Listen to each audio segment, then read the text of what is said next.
I felt good. I think everybody did well, and I think it's very clear that there are big differences in this field, and it's important for us to litigate those before we get to the general election. I believe that we should pull our allies back together again and see if there's a way to renew negotiations at some point.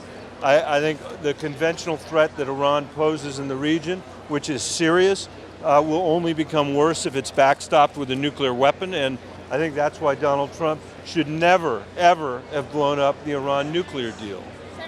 When it comes to Vice President Biden and me on immigration, I've learned the lessons of the past. If we want to guarantee that we no longer separate little children from their families, we need to repeal the section of the law that I talked about. And I'm not going to run out of fear.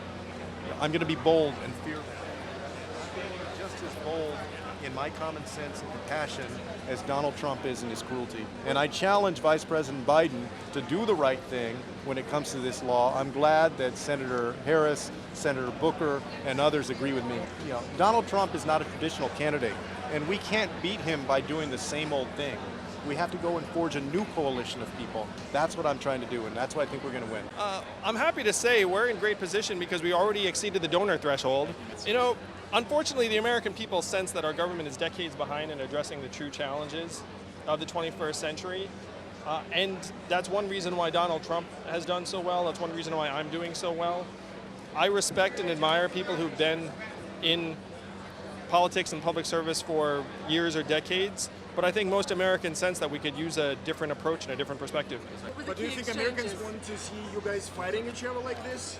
Well, I don't think that Americans want to see us fighting personally, and I don't think that I want to see us fighting either. I mean, our goal has to be to beat Donald Trump in 2020. And I'm very pleased tonight that I was able to demonstrate that I have what is called the gold standard of climate change plans, and I think I demonstrated that. Oh, there were contrasts between myself and the Vice President.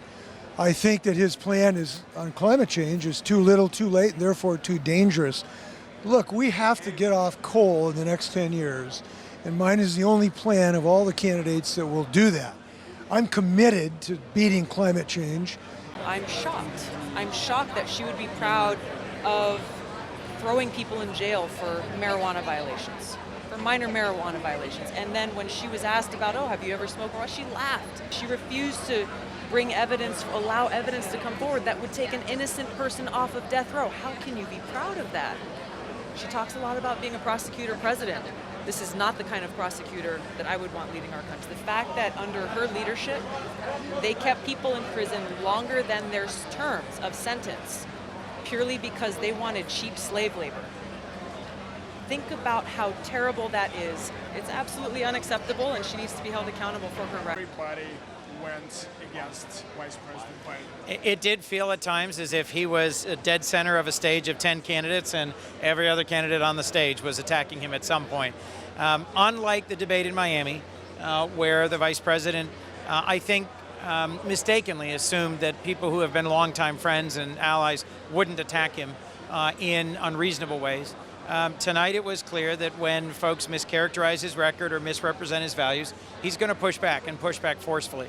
I hope that going forward, candidates will think twice before they take a shot at Joe Biden that isn't well grounded in the record, that isn't about policy, and that isn't justified. Sure, but don't you think that it's actually damaging everybody, including Vice President, including other candidates? It is absolutely harmful.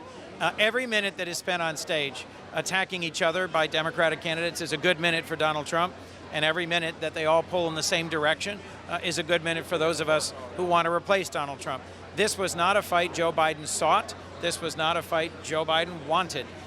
But clearly on the stage in Miami, first Senator Harris and then some others in recent weeks attacked his record on civil rights in a way that mischaracterized his values. So I think he had to push back forcefully tonight. But what is possible campaign outtake after this debate? Do you guys think that it's necessary to change tactics? I'm hoping other candidates will change their tactics, and you'll see in the next debate a uniform focus on how we, as a party, are significantly different from President Trump.